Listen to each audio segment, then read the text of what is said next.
ಉಳ್ಳಾಲದ ಧರ್ಮನಗರ ವ್ಯಾಪ್ತಿಯಲ್ಲಿ ನೆರೆಯಾಗಿದ್ದು ಮರ ಕೆತ್ತನೆಯ ಯಂತ್ರಗಳಿಗೆ ನೀರು ನುಗ್ಗಿ ಲಕ್ಷಾಂತರ ರೂಪಾಯಿ ನಷ್ಟ ಉಂಟಾಗಿದೆ.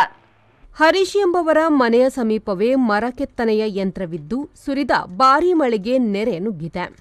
ಪರಿಣಾಮ ರಸ್ತೆಯಿಡೀ ನೀರು ತುಂಬಿ ಮನೆಯೊಳಗೆ ನುಗ್ಗಿದೆ. ಈ ವೇಳೆ ಮನೆ ಆವರಣದಲ್ಲಿದ್ದ ಆಧುನಿಕ ತಂತ್ರಜ್ಞಾನದ ಸೆನ್ಸಾರ್ ಮಾದರಿಯ ಮರ ಕೆತ್ತನೆಯ ಯಂತ್ರಗಳಿಗೂ ನೀರು ನುಗ್ಗಿ ಹಾನಿಗೊಳಗಾಗಿದೆ. ಘಟನೆಯಿಂದಾಗಿ ಅವರಿಗೆ ಲಕ್ಷಾಂತರ ರೂಪಾಯಿ ನಷ್ಟ ಉಂಟಾಗಿದೆ. ಮನೆಗಳ ಸಂಖ್ಯೆಗೆ ಅನುಗುಣವಾಗಿ ಚರಂಡಿ ಕಾಮಗಾರಿಯನ್ನು ನಡೆಸದ ಹಿನ್ನೆಲೆಯಲ್ಲಿ ನೆರೆ ನೀರು ರಸ್ತೆಯಲ್ಲೇ ಹರಿದಾಡುತ್ತಿದೆ.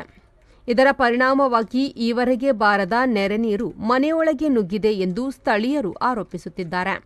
ಮೇಡಮ್ ಪ್ರಾಬ್ಲಮ್ ದಾದೆ ಗೊತ್ತುಂಡೆ ಇಂದು ಸುಂದರಿ ಅಲ್ಪನೆ ಪಿರೌಡು ಮುಲ್ತ ನೀರ್ದ ಹೈಟ್ ಈತ್ ಹೈಟ್ ಉಂಡು ಮೇಡಮ್ ಇಂದೇತ ಬೈದರೆ ಬಾಲ್ದಲ್ಪ ಈ ಮೂಲ ಕಾಂಕ್ರೀಟ್ ತಟ್ಟಿ ಡುಪ್ಪುನಿ ಎಲ್ಲ ಪೈಪ್ ಮೂಲ ತೂಲಿಗೆ ಮೂಲೆದು ತಿರ್ತಿರ್ದು ನೀರು ಹೋಗುಂಡು ತೂಲಿಗೆ ಮಸ್ತ್ ತಿರ್ತಿರ್ದು ನೀರು ಹೋಗುದು ಇಂದು ರೋಡ್ದ ಲೆವೆಲ್ಗುಂಡು ಈ ಮೇಟು ತೂಲಿಗೆ ಮೇಡಮ್ ಆಮೇಲೆ ತೋಡೆ ಇಜ್ಜಿ ಬೊಕ್ಕ ಮೂಲ ಡೈಲಿ ಮೂಲ ಫುಲ್ ಇಲ್ಲ ತುಲೆ ಬೊಗ್ಗುದುನ್ ಮೇಡಮ್ ಇಡೀ ಬೊಗ್ಗುದುನ್ ಇರ್ನ ಇರ್ ಕಡಪುಟ್ನ ಜನಕ್ಕೆ ಬೈದೇರು ಮೇಡಮ್ ಆಂಡಿರಿ ಕೊಂಜಿ ಪಂಡೆ ಮೂಲ ಫುಲ್ ಬೊಗ್ಗುದುನ್ ಮಾತ ಇಲ್ಲದುಲೆ ಮಾತ ಬೊಗ್ಗುದು ನೀರು ಪ್ರಾಬ್ಲಮ್ ಆತೆ ಮೇಡಮ್ ಇಂದು ಮಾತ ಇಲ್ಲದುಲೆ ನೀರು.